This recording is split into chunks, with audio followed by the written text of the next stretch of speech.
I think my biggest fear is the same fear that a lot of people have, which is actually, I think normally people think that they're afraid to die, but I actually think people are more afraid to live. I think people are more afraid to make the choices that they want because they're very hard decisions to make in order to be happy, and I think a lot of people are really afraid of that. And it's easy to be in a band because you have a lot of things to hide behind, so that's really not always living. That doesn't always constitute as living life the way you want. But at times you have to make decisions that sometimes hurt others in order to live. So I actually think that was my biggest fear during the process of making this record. I think the last record, my biggest fear was death, and then it became living. Absolutely, without a doubt, number one is arachnophobia. I hate spiders. Like anything with, I guess, lots of eyes and legs kind of freaks me out. You know, because, like, worms aren't bad, but, like, the worms with the legs thing, like, I'm not into that. I'm not into cramped spaces. Any kind of claustrophobia is not fun for me. I used to be really scared of heights, but now I'm not that scared of heights. My biggest fear is drowning. I have two fears, two main fears. One of them is flying, which I'm starting to get over because we fly so much. The other big one is I'm deathly afraid of drowning. I can't swim. Haven't been able to swim ever in my life. When I was, I think like 9 or 10 years old, that we were down the shore, and I would always, whenever I went into the water, I would only go so far as up to here because I couldn't swim. So I would just walk out, and when I was walking out a little further into the water, I guess I stepped in like a ditch or something, and I went under and, fought my way to the surface somehow. That happened when I was 9. When I was, I think, probably like 23 or 24, we were on tour, and we were in Florida. I did a dumb thing. It was at nighttime. They always tell you not to go out swimming at nighttime, and for some reason, I'm like, hey, I should go out in the water. It's really hot. Let me cool off. I'm out in the water, and same thing happens. I stepped in a ditch, almost drowned. I'm afraid of heights, but after I get after I get used to a certain spot, I can do it. I get more afraid if I look up when I'm really high than I do when I'm down. I don't know why, and I'm really afraid of accidentally falling off of stuff. Also afraid of being in the middle of an ocean, water. That kind of scares me a lot too. Which I guess all revolves around dying in a weird way. So that's kind of, I guess, the ultimate fear. When I was little, I was petrified of sharks, and I wouldn't go in the ocean.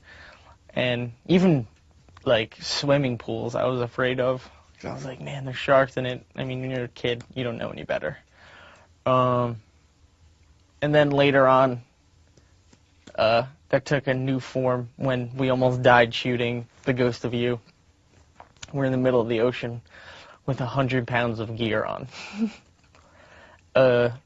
We're in the shot where we're rushing off the boat. They had to shoot it in the middle of the ocean for some reason with us on it. When the trapdoor flung down, everybody ran forward. They thought they can get the drawbridge up really quick, and it didn't happen. The boat started to capsize, and it filled with water, and it was up to here. And I was like, well, this is the end. I've had a good life. The band was fun. I have awesome friends. But they saved us because I'm here today.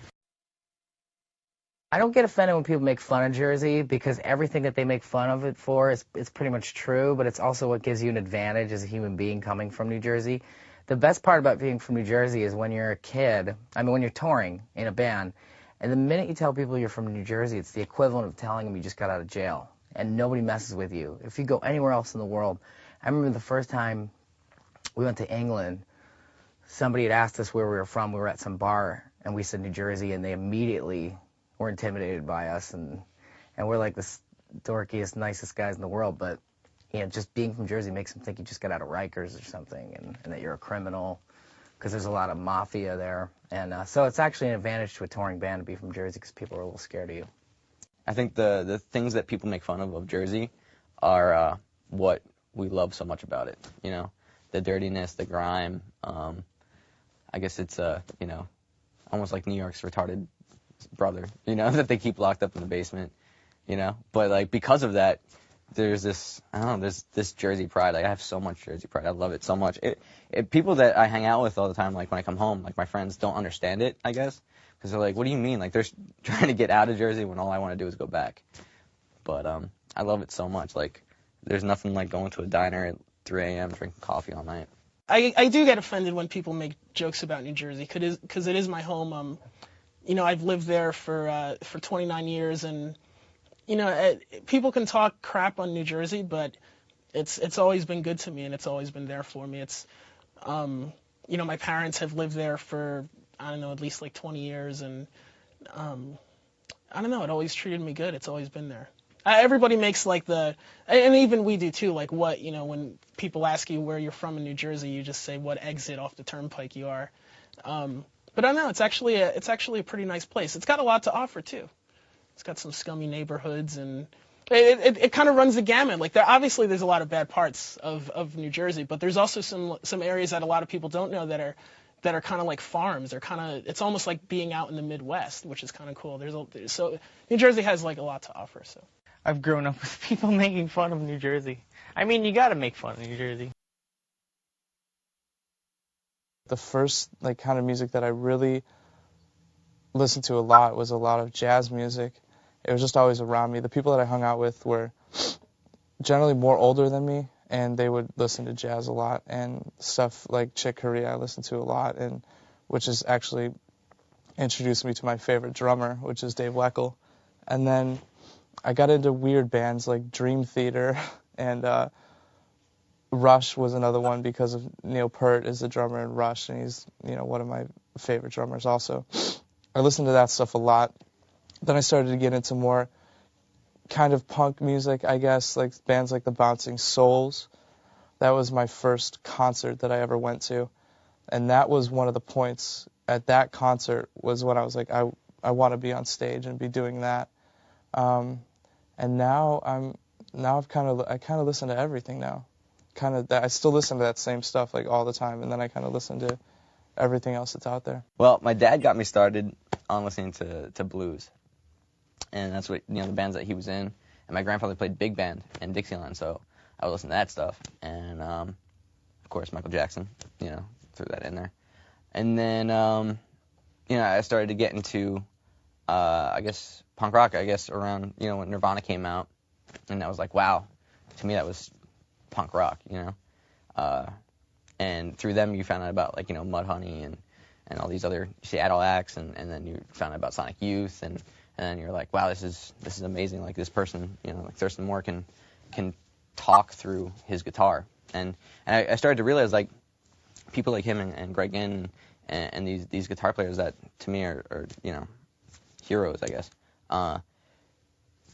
You can learn all the chords that they would play and learn the songs and learn their picking and try to play it exactly the same, and it still won't sound that way because it's not them playing it, And they put such emotion forward through this, and it was like them speaking to you through their instrument, and I thought that was so cool.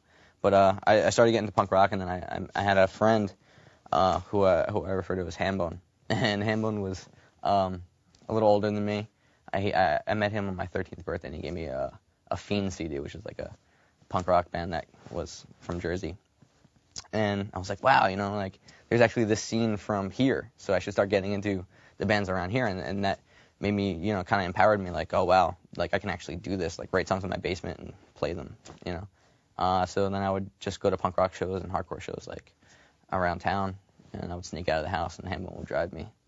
So The Misfits. I mean, growing up in New Jersey, it's kind of the legacy, I mean, especially growing up we had like a big punk and hardcore scene in New Jersey. So the Misfits were kind of like the center of all that. I also liked a lot of I was a huge Smashing Pumpkins fan. Radiohead, huge Radiohead fan. A lot of Britpop from the early to mid 90s, like Blur, Pulp, Suede, Charlatans, Morrissey, The Smiths, Cure, etc., etc. Tattoo is a guilty pleasure. Oh, I can't believe I just said that. What else? Oh, the Christina Aguilera record. It's good. I'm not afraid to say it. I think those are two real good ones right there. I wouldn't be embarrassed about anything I've listened to because I probably still listen to it today. I listen to a lot of rap actually, which I'm actually pretty current on the rap. I just bought the T.I. record. Like, I mean, I don't know if that would surprise people.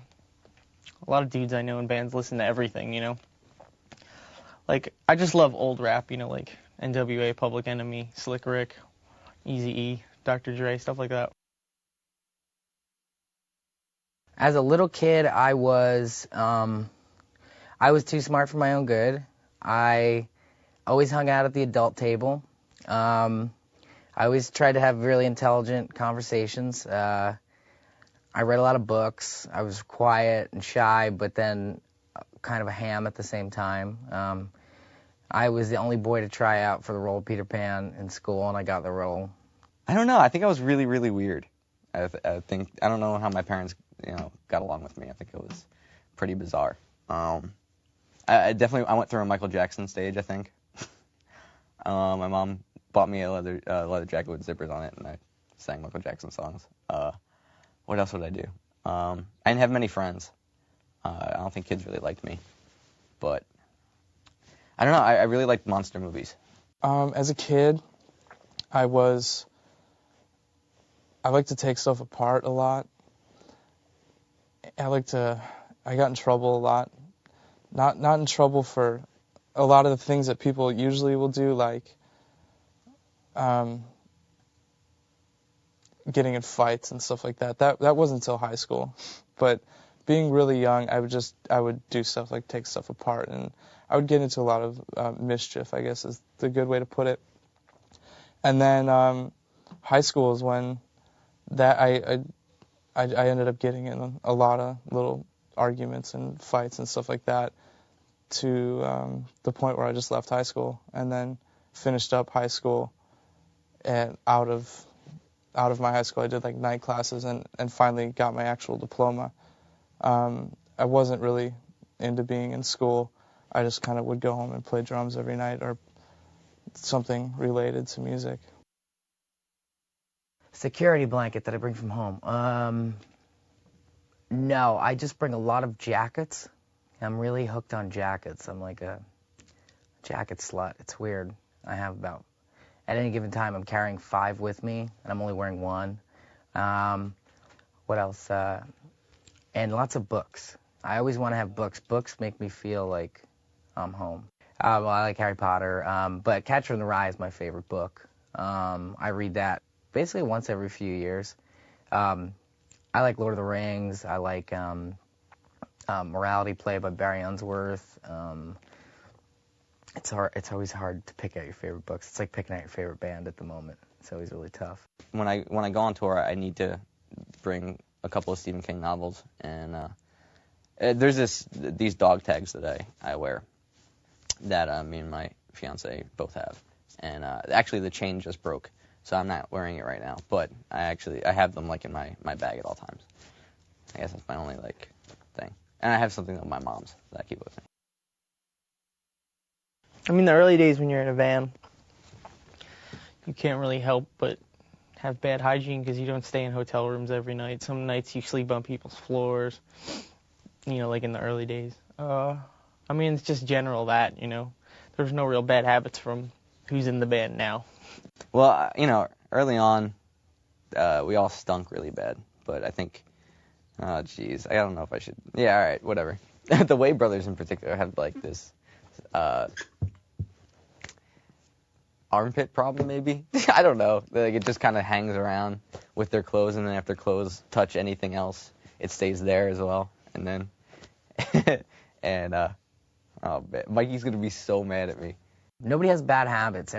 We're all very similar people, and we all share a lot of the same interests. I get cluttery, but I think we all know how to deal with each other's bad habits. Like I'm totally cluttery, but I'm always cluttery because I'm usually working on 10 things at once, and I have stuff spread out everywhere. And we just all deal with each other's things. So I can't think of any really bad habits. Frank might say hygiene for some of us, but I think we've all cleaned up our acts hygiene-wise. It was brutal in the beginning.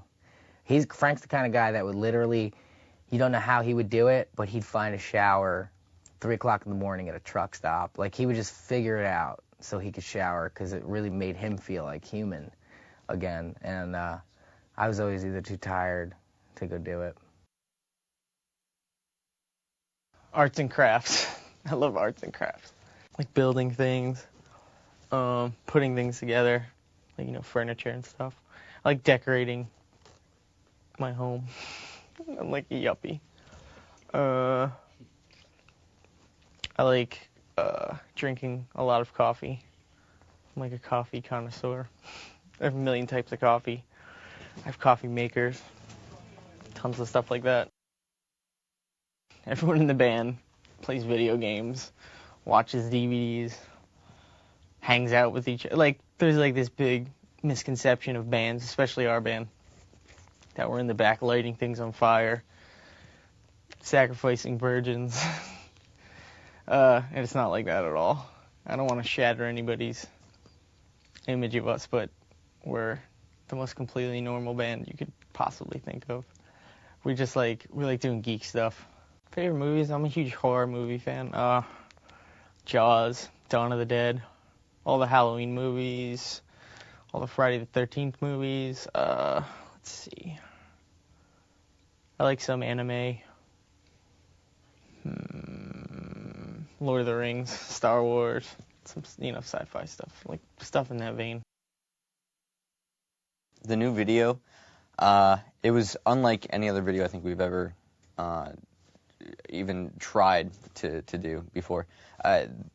Sometimes you walk into a video shoot and you'll see a set and you'll see something like the little extras dressed up and little, I guess, props and things, and you're like, oh, it's all right, but I hope it looks good on camera. And then you get it back and you're like, wow, everything looks great on camera. But this was the kind of video shoot you went into, and you were just so overwhelmed with the way the extras looked and the costumes, and there's a float and like a cityscape, and I can't imagine what the final version looks like yet. I mean, it looked so good in person that I didn't even want to watch the final. You know what I mean? Because I can't imagine it being better than what I had already seen. But it's basically it's the concept of this record, The Black Parade, in a nutshell. It is the song that kind of gives you the insight to the rest of the record. It starts off with the patient, who is the main character of the record, dying in a hospital, and he gets taken away into, I guess, the land of the dead by this Black Parade, which is a memory that was really strong in his head from when he was a child of his dad bringing him to the city to see this parade, and that's how death comes for him. And we are the Black Parade, basically. So it was a very trying video. There was a lot of ash to breathe in, and it was, I don't know, I've never had my neck feel like I had gotten to 6 car accidents after a video. The new video that we just did was with director Sam Baer, and we kind of talked to a couple different people, and immediately when we talked to him about the video, we were sure that he was the one to do it. And he came into the meeting with ideas that were just more than we ever expected, and we knew he was the right one. And the way that this band works is we kind of come up with an idea of how the video should be and what the video should be like. And the director's role is more to take it to the next level and make everything that we think possible. Where a lot of bands will get submissions from a bunch of different directors, and we kind of, he'll be like, oh, this video, I see you doing this and this and this and this and this, and you kind of pick which one you like better. We take it the different way. We kind of lay it all out, and then they kind of take it from there. And the video shoot was crazy. We drove up there, and it was at this place called Downey, where I believe they built the first ever space shuttle, and this huge building. And we walked in, and we were about to walk into the door, and somebody stopped us. He's like, no, you can't go in. Sam wants to show you it on his own, and kind of make it a big surprise for you guys. And we walked in, and it was more than I could have ever expected. And there was a float that was exactly like we said we wanted it, and more. It was just covered in flowers, and it looked like just a a huge street down there, and all the movie magic stuff was really obvious. Like there were certain parts where it was like a blue screen that you'll never see, but they kind of move stuff around, and it was just amazing. It was like being on like a real huge movie set. So yeah, and the whole concept behind it is there's the patient that is dying and dies, and the hospital collapses around him, and you see this black parade that's coming to get him, and the black parade is us on a float, and we're playing the song, and we come up and greet him, and in the end of the video is when the whole thing kind of backs away, and he's left all alone, and he's dead, and that's it for him, kind of reflecting on certain things that he could have done or should have done, or certain things that he did do when he was still alive. And for me, it was just a lot of playing. It was a lot of playing. We played for a day and a half straight, and my hands got all bloody, and it was hard to do, but it was a lot of fun. And there were also a lot of people that were fans of the band, so it wasn't just normal extras, and we actually got to hang around and talk to people that really wanted to be there and just weren't there for money, and it was just amazing, and I really like it.